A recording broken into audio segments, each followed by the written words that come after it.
கேரள மாநிலம், தமிழ்நாடும் கடுமையாக பாதிக்கப்பட்டிருக்கிறது. துயரத்திலும் துயரம் என்னவென்றால், பேரிடர் என்று அறிவிக்க இயலாது என்று இந்த அரசு சொல்லிவிட்டது என்றால், இந்த அரசுக்கு இதயம் இருக்கிறதா இல்லையா என்ற கேள்வி எழுகிறது.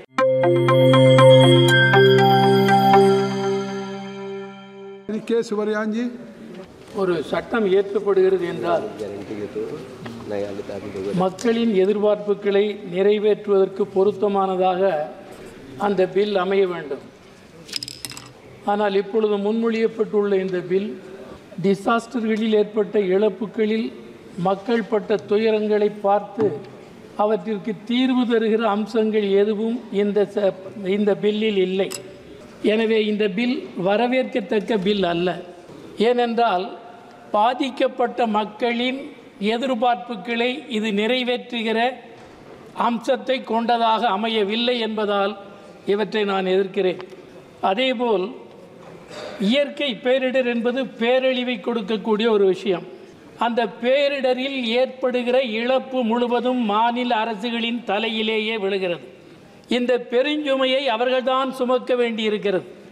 ஆனால் ஜிஎஸ்டி என்ற பெயரால் வரி போடுகிற எல்லா இனங்களையும் வளைத்து கொண்டு அதிலிருந்து அளவற்ற நிதியை மாநிலங்களிலிருந்து அள்ளிக்கொண்டு ஒன்றிய அரசு சென்று விடுகிறது. ஆனால் இத்தகைய இயற்கை பேரிடர் ஏற்படுகிற போது அந்த சுமையை நிதி பற்றாக்குறையில் மூழ்கி கிடக்கிற மாநில அரசுகள் தான் நிறைவேற்ற வேண்டிய நிர்பந்தத்தை இந்த பில் ஏற்படுத்தி இருக்கிறது. எனவே இது பொருத்தமானதல்ல. மாநில அரசுகளின் தலையில் இந்த சுமையை போடக்கூடாது. 80% பேரிழப்பை ஒன்றிய அரசு தான் ஏற்றுக்கொள்ள வேண்டும். ஒரு 20% பேரிழப்பை மாநிலங்கள் ஏற்றுக்கொள்ளலாம். அத்தகைய முறையில் இந்த பில் அமையவில்லை. எனவே எதிர்க்கிறேன். இந்த பில் எதை கவனித்திருக்கிறது என்று எனக்கு புரியவில்லை.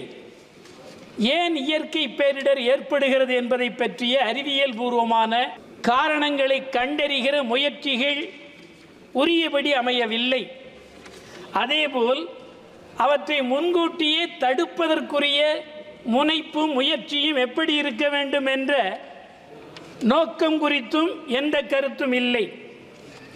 எதிர்காலத்தில் இத்தகைய இழப்புகள் ஏற்படுகிற போது அவற்றை தடுப்பதற்குரிய வழிகாட்டுதல்களும் இந்த பில்லில் அமையவில்லை. எனவே இந்த பில் நிலைமைகளை ஏற்கத்தக்கதாக அமையவில்லை. வறட்சி, வெப்ப அலைவீச்சு உட்பட இயற்கை பேரிடர் முழுவதும் பட்டியலிடப்பட வேண்டும்.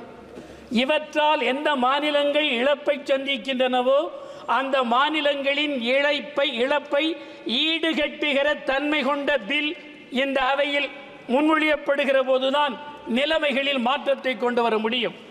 அப்படி இல்லாத நிலையில் இவற்றை நம்மால் ஏற்க இயலாது. கேரள மாநிலம், தமிழ்நாடும் கடுமையாக பாதிக்கப்பட்டிருக்கிறது.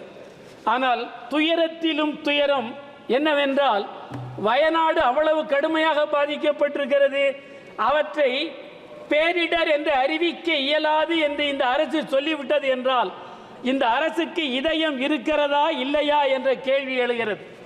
எனவே நான் குறிப்பிட விரும்புவது, தமிழ்நாடு அரசும் கேரள அரசும் கோரியபடி இயற்கை பேரிடர்களை சந்திப்பதற்குரிய நிதியை உத்தரவாதப்படுத்த வேண்டும் என்று நான் கேட்டுக்கொள்கிறேன். ஒரே ஒரு விஷயத்தை சொல்லி முடித்துக் கொள்கிறேன். ஒன்று, அதிகார பரவல் பற்றி பலரும் சொன்னார்கள். இந்த அதிகார பரவல் என்பது வெற்று நாடகம். அதிகார பரவல் என்பது மாநில மத்தியத்திற்கு இடையில் மட்டுமல்ல, அடிப்படையில் ஊராட்சி அமைப்பிலிருந்து, வில்லேஜ் ஊராட்சியிலிருந்து இந்த அதிகார பரவல் தொடங்க வேண்டும். எது தேவை என்பதை மதிப்பீடு செய்வதற்கும் அந்த தேவைகளுக்குரிய நிதியை திரட்டுவதற்கும் உரிய அதிகாரத்தை உள்ளாட்சி அமைப்புகள் பெறுகிற வரை அதிகார பரவல் என்பது வெற்று வார்த்தை என்பதை சொல்லி முடித்துக் கொள்கிறேன். வணக்கம். Thank you very much.